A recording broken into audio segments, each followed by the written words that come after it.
आज हम पढ़ रहे हैं इतिहास दर्शन व इतिहास लेखन। और ये आप देख सकते हो अमित रैकवार की बुक है और ये असिस्टेंट प्रोफेसर और यूजीसी नेट के लिए इम्पोर्टेंट है। और ये न्यू एडिशन है। हाँ, ये न्यू एडिशन है मई 2023 का, ये देख सकते हो। और इसमें से मैंने शॉर्ट नोट्स सभी बनाए हैं। और आपको पता है परिकल्पनावादी इतिहास दर्शन है ना, वहाँ से बनाए हैं। परिकल्पनावादी इतिहास दर्शन के जो जनक है ना, जो सहयोगी है, विको है, हर्डर है, हिंगल है, मार्क्स है, स्पेंगलर है, टाइनो भी है। इसमें से आज मैं विको पढ़ा रही हूँ, उसके बाद हर्डर, हिगल, मार्क्स, स्पेंगलर सभी मिलेंगे आपको। और ये आप देख सकते हो पूरी डिटेल से। यहाँ से विको की है ना, वो इतावली यानी इटली के थे, क्या था प्रोग्राम पूरा।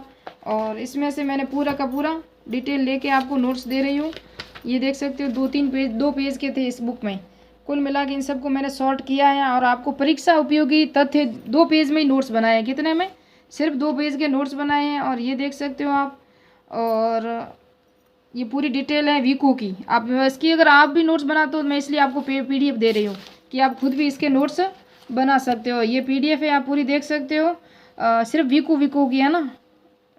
और यहाँ से लगा के यहाँ तक है और यहाँ से लगा के यहाँ तक, ये पूरी की पूरी डिटेल आप देख सकते हो। मैंने यहाँ से पूरे नोट्स बनाए हैं और ये विको है। उसके बाद आप देखोगे तो नेक्स्ट में यहाँ हर्डर मिलेगा आपको, जोहान ग्रांट फील्ड हर्डर। तो नेक्स्ट में हम मिलेंगे, हर्डर की वीडियो बनाएंगे। तो अमित रैंकवार की बुक के साथ शॉर्ट नोट्स हैं, आप देख सकते हो। और 2 पेज के मैंने नोट्स बनाए हैं। ये देख सकते हो परिकल्पनावादी चिंतनशील विचारधारा के समर्थक जियाम्बातिस्ता विको। जन्म 1608 से 1644 तक इटली के थे ये निवासी। और जितनी भी जो इतिहास दर्शन लेखन में जो विकास हुआ है वो यूनानी शासकों द्वारा इटली, फ्रांस, ब्रिटेन में ही हुए हैं, यूनान में।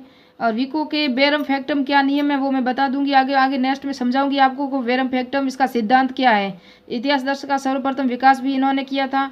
और विको के आधुनिक इतिहास दर्शन का जनक माना जाता है। और डेकार्ते ने इन्होंने क्या कहा था। और इतिहास दर्शन है ना, प्रोफेसर वॉल्स ने और चिंतनशील इतिहास दर्शन के जनक को हिंगल को माना है। परिकल्पनावादी इतिहास दर्शन के अन्य नाम क्या क्या हैं वो देख सकते हो।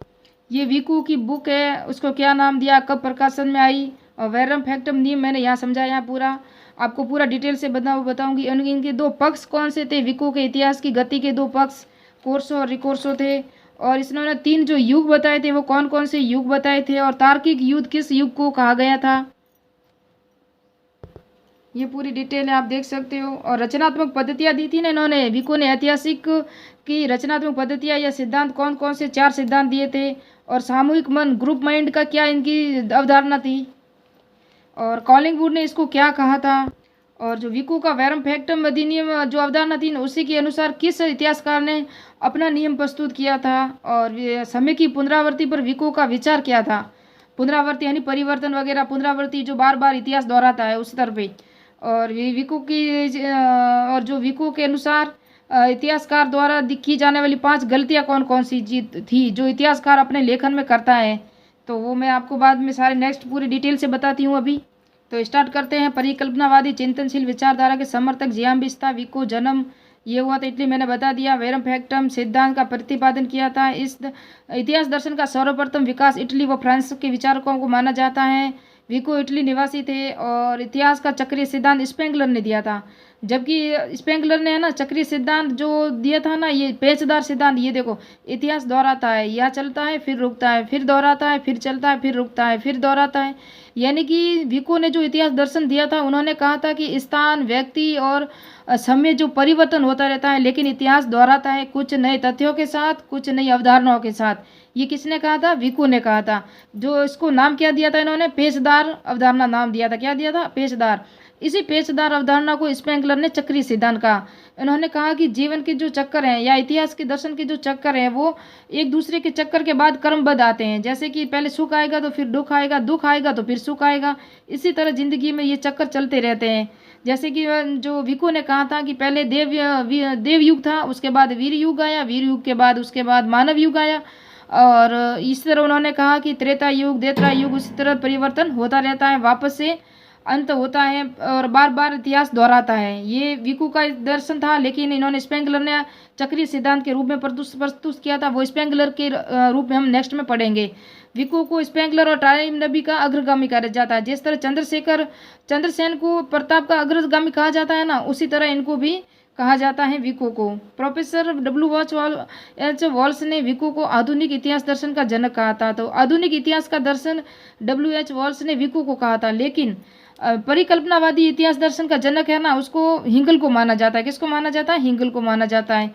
और चिंतनशील इतिहास दर्शन के जनक कौन है? प्लेटो व अरस्तु हैं। परिकल्पनावादी इतिहास दर्शन की परिभाषा क्या है? तो अतीत की घटनाओं का विश्लेषण नहीं करके, जो घटनाएं घटी थी उसका विश्लेषण नहीं करना, लेकिन उस घटनाओं में अतीत में होने वाली पीछे निहित गूढ़ रहस्यों पर चिंतन करना ही क्या है? परिकल्पनावादी या चिंतनशील इतिहास दर्शन है। जिस तरह से डेकार्ते ने इतिहास विषयों को संशयों का निराकार करके, इतिहास विषयों पे जो संशय थे ना, उसको निराकार करके वैज्ञानिकता का प्रतिपादन किया था, उसी तरह विको ने क्या किया था? सामाजिक विकास की मानव निर्मित मौलिक प्रवृत्तियों पर प्रकाश डाला था। मौलिक प्रवृत्तियों पे तो विको ने डाला था, जबकि वैज्ञानिकता पर किसने डाला था? डेकार्ते ने डाला था। प्रोफेसर वॉल्स ने परिकल्पनावादी चिंतनशील इतिहास दर्शन किसने कहा था? हिंगल को माना। किसने? प्रोफेसर वॉल्स ने माना है। और प्रोफेसर वॉल ने आधुनिक इतिहास दर्शन का जनक किसको माना है? विको को माना है। प्रोफेसर WH वॉल्स ने विको को आधुनिक इतिहास दर्शन का जनक माना है, लेकिन परिकल्पनावादी चिंतनशील इतिहास दर्शन का जनक हिंगल को माना है प्रोफेसर वॉल्स ने, है ना। परिकल्पनावादी इतिहास दर्शन के अन्य नाम क्या है? ये परीक्षा में आया था अभी, और आप देख सकते हो, मोस्ट इंपोर्टेंट इसलिए मैंने लिखा है। हिंगल, इतिहास का प्रत्यात्मक दृष्टिकोण किसने कहा था? हिंगल ने कहा था इतिहास दर्शन को प्रत्यात्मक दृष्टिकोण। जबकि हस्कियन ने क्या कहा था? उपेक्षित दर्शन कहा है। किसको? इतिहास दर्शन को उपेक्षित दर्शन कहा है हस्कियन महोदय ने। वेरी इंपॉर्टेंट है, मैंने लिखा है। ये 2021 में आया था, प्रोफेसर वॉल्स वाला। विको की जो पुस्तक है ना, साइंस नोवा, वो नवीन विज्ञान नाम उसको दिया गया हिंदी में, और 1725 में ये प्रकाशित हुई थी। वेरम फैक्टम क्या है? ये देखो, वेरम फैक्टम मैंने कहा था, अभी मैं डिटेल से बताऊंगी। विको ने इतिहास को मानवकृत और प्रकृति को ईश्वरकृत बताया। ये वेरी इंपॉर्टेंट है, 2021 में ये प्रश्न आया था। तो मानवकृत इतिहास को क्या कहा? मानवकृत, जो मानव के द्वारा लिखा गया है उसको वो जान सकता है, वो खुद कह सकता है उसके अंदर त्रुटियां क्या है, लेकिन प्रकृति को वो नहीं जान सकता, क्योंकि वो ईश्वर, जो भगवान ने बनाई है ईश्वर करते हैं, उसको हम नहीं जान सकते, उसके अंदर त्रुटियों का निराकरण भी हम नहीं कर सकते। ये कहा था। ये दर्शन की मेन अवधारणा है विको की। इतिहास को वही जान सकता है जिसने उसको निर्माण किया है, सही है, इसका निर्माण किया है या लिखा है। इतिहासकार ने अगर इतिहास लिखा तो उसे पता है मेरी त्रुटियां कहाँ है, मैंने कहा अपने विचार उसके अंदर सम्मिलित किए हैं, लेकिन जिसमें लिखा वही उसे बता सकता है। लेकिन प्रकृति को हमने नहीं बनाया, इसलिए उसके रहस्य को खोज कर सकते हैं, लेकिन उस कब बनी, कैसे बनी, इसका पता हम नहीं लगा सकते। ये विको की डेफिनेशन है। विको इतिहास गति के दो पक्ष बताए थे, कोर्सो और रिकोर्सो। कोर्सो प्राचीन काल, कोर्सो का युग था, प्राचीन काल था ना, वो कोर्सो को कहा गया, जिसमें बर्बरतापूर्ण हिंसात्मक राजनीतिक घटनाएं होती थी। जबकि रिकोर्सो है ना, ये मध्यकाल युग का था, इसमें सत्य, न्याय और सौदारी की प्रतिष्ठा हुई और नूतन गति का विकास हुआ था। कोर्सो और रिकोर्सो किसके हैं? विको के हैं। बस दोनों ऐसे याद रखना। विको ने 3 युग बताए थे। देव युग देव शक्ति से चालित होता था, भगवान द्वारा चलाया जाता था पहले प्राचीन काल में। वीर युग योद्धा और कुलीन तंत्र के हाथ में प्रशासन का होना वीर युग कहलाता है। इसमें यही पूछा जाएगा कि विको ने कौन कौन से युग बताए, तो देव युग, वीर युग, मानव युग। और मानव युग को इसने तार्किक कहा है। इसमें मानव सत्ता के रूप में, इसमें सभी मनुष्य प्रकृति के रूप से सम्मान मानते हैं, ये मानव युग है। 3 युग बताए, चौथा जो भी ऑप्शन आएगा वो गलत ही होगा। मानव युग है ना, इसलिए इस युग को पहले गणतंत्र फिर बाद में राजतंत्र की स्थापना हुई थी। मानव युग में पहले गणतंत्र था, एक तंत्रात्मक था, लेकिन बाद में राजतंत्रों की स्थापना हुई थी। मानव युग को तार्किक युग भी कहा है विको ने, ये भी इंपॉर्टेंट है। विको के विचार टाइनबी के विचारों से इतने मिलते जुलते हैं कि स्टुअर्ट हुज ने टाइनबी को विको का आध्यात्मिक उत्तराधिकारी कहा है। किसने कहा? स्टुअर्ट हुज ने। इंपॉर्टेंट है, याद रखना। विको के अनुसार ऐतिहासिक ज्ञान प्राप्त करने के लिए 4 रचनात्मक पद्धतियां दी थी उसने। भाषा, जो संस्कृति से गंभीर संबंध रखती है, हमारी संस्कृति हमारी भाषा से ही जुड़ी रहती है।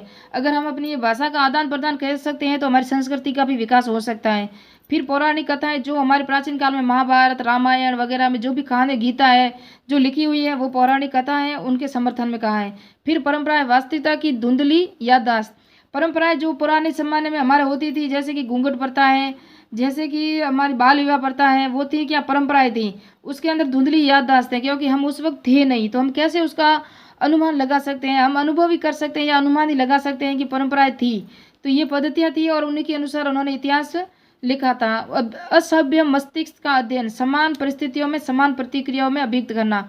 जो हमारी परिस्थितियाँ या वर्तमान में हैं, जो पहले मानव, जो हम अफ्रीका से हम जोड़ सकते हैं कि आदि मानव कैसा था, या हमारे अंडमान निकोबार द्वीप समूह, एक द्वीप समूह है, वहाँ आदिवासी रहते हैं, उनसे हम जोड़ सकते हैं कि आदि मानव कैसा था और आज का मानव कैसा है। इन दोनों में हम अभी भेद कर सकते हैं और दोनों के विचारों को अलग अलग करके हम मान सकते हैं कि मानव का विकास कैसे हुआ।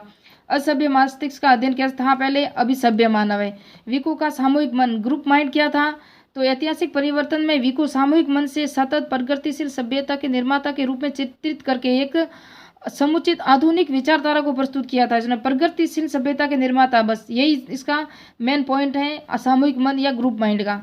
और कॉलिंगवुड ने क्या कहा था, विको का दर्शन अपने समय में काफ़ी उन्नत था, क्योंकि विको बहुत पढ़ा लिखा या सही था, इसलिए विको को उस अपने काल में ज़्यादा प्रभाव नहीं डाल सके, क्योंकि उस वक्त जनता में उतना ज्ञान नहीं था, उस तरह इतना विकास नहीं था, डिजिटल दुनिया नहीं थी और वैज्ञानिकता नहीं थी, तो वो नहीं जान सके कि विको क्या कहना चाहता है। लेकिन विको बहुत उन्नत था उसी समय में, जिस तरह आर्यभट्ट वगैरह थे ना, उसी तरह। तो कॉलिंगवुड ने कहा विको का इतिहास दर्शन टाइनबी से अधिक मिलता जुलता है, इसलिए वो प्रभाव नहीं डाल सका। विको अपने काल में ज़्यादा प्रभाव नहीं डाल सके, क्योंकि अपने समय में काफ़ी उन्नत था वो। विको का इतिहास दर्शन टाइनबी से अधिक मिलता जुलता है, ये भी इम्पोर्टेंट है। विको का जो फेरम फैक्टम है ना, वैसे आधार पर है कि डिल्थे ने भी प्राकृतिक और मानव निर्मित इतिहास दर्शन की व्याख्या की है। डिल्थे बाद में आया था, 1833 से 1911 का काल था इसका, इसलिए उन्होंने विको के वेरम फैक्टम है ना, उसी के अनुसार उन्होंने प्राकृतिक और मानव निर्मित, जिस तरह उन्होंने भी प्रकृति और मानव से की है ना, उसी तरह उन्होंने कहा प्रकृति जो ईश्वर ने बनाई है, मानव जो हमने खुद ने, इतिहास जो हमने खुद ने लिखा है, जिसको हम खुद लिख सकते हैं, खुद ही बता सकते हैं, उसका निर्माण जिसने किया वही बता सकता है। उसी के आधार पर डिल्थे ने भी इसका व्याख्या की थी। समय की पुनरावृत्ति पर विको का क्या विचार था, तो इतिहास के कुछ काल समान लक्षणों में समान होते हैं, कुछ काल में समान ही होते हैं, जिस तरह चलते हम देखते हैं प्राचीन काल में, अभी काल में मानव ऐसा था, रीति रिवाज भी है, कुछ परंपराएं भी हैं जो समान लक्षणों के साथ चलती हैं अभी भी। एक समान काल उसी क्रम में घटित होता है, जैसे पहले काल घटित होता था उसी तरह अभी भी होता है। इसके अंदर सिर्फ समय, व्यक्ति, स्थान और कुछ परंपराएं परिवर्तन हुई हैं, बाकी घटित उसी क्रम में होता है। समय का घटित होना चक्रीय नहीं बल्कि पेचदार है। मैंने बता दिया पेचदार स्थान क्या होता है, और चक्रीय सिद्धांत स्पेंगलर ने दिया था, पेचदार विको ने दिया था। इतिहास में भविष्यवाणी संभव नहीं है, हम भविष्यवाणी नहीं कर सकते। और विको के अनुसार इतिहासकार द्वारा की जाने वाली 5 गलतियां कौन कौन सी हैं, तो पुरातन वस्तुओं का शानदार राय देना, जो पुरानी वस्तु है या किले वगैरह है उस पर हम अपनी अच्छी राय देते हैं, लेकिन हमें पता नहीं होता कि कैसे नींव डली है, किस शासनकाल में बना है, कैसे बना है और क्या उसकी अवधारणा है या क्या उसकी विशेषताएं हैं, तो ये उनकी गलतियां हैं। राष्ट्र का धोखा, जिस तरह हमारे आसपास में राष्ट्र देखते हैं तो कहते हैं कि पाकिस्तान कहता है कि हमने भारत से जीत हुई थी, भारत कहता है कि हमारी पाकिस्तान से जीत हुई थी, चीन कहता है कि हमने भारत को हराया था। उसी तरह क्या राष्ट्रों की जो विद्वानों की जो साहित्यकार है राष्ट्रों के, वो गलत कुछ लेखन के कारण राष्ट्रों का धोखा होता है, वो भी गलतियाँ ही शामिल की है विको ने। स्त्रोतों का भ्रम, राष्ट्रों की रूढ़िवादिता, ये संस्कृति से लिया हुआ है। जो हमारी संस्कृति है ना, हमारी जो हमने जो पाश्चात्य संस्कृति ग्रहण की है, हमारे जो समाज में जितनी मान्यता है ना उतना ही हम ग्रहण करेंगे, ज़्यादा नहीं करेंगे। जिस तरह हमारे यहाँ शंख, कुषाण जितनी भी जनजातियाँ हैं वो हमारी संस्कृति में विलीन हो गई हैं, तो उन्होंने भी हमारे जो परंपराएं हैं, रिवाज हैं, परंपराएं उतनी ही अपनाई जितनी वो अपने समान मान सकते थे या जितनी पचा सकते थे या जितनी अपना सकते थे। तो ये क्या, ये भ्रम है स्रोतों का। और इतिहासकारों की ये त्रुटि, पूर्वज पहले अपने बारे में हमसे ज़्यादा अधिक जानते थे, ये भी गलत है, क्योंकि इतिहासकार ये कह रहा है कि जो हमारे पूर्वज थे वो हमसे ज़्यादा नहीं जानते थे, क्योंकि हमारे पास आधुनिकता है, वैज्ञानिकता है और ज्ञान है, लेकिन उनके पास इतना नहीं था। फिर भी हम नहीं कह सकते कि वो नहीं जानते थे, वो जानते भी थे, कुछ हमसे अच्छा भी जानते थे, कुछ हमसे गलत जानते थे, लेकिन विद्वानों ने या इतिहासकारों ने उनको बढ़ा चढ़ा के बता दिया, तो इसलिए हम उसको नहीं मान सकते कि वो त्रुटिपूर्ण है। हमारे इतिहासकारों की त्रुटियां हैं जो वो कि अधिक जानते थे। तो मिलते हैं हर्डर के साथ नेक्स्ट वीडियो में, नेक्स्ट पॉइंट में।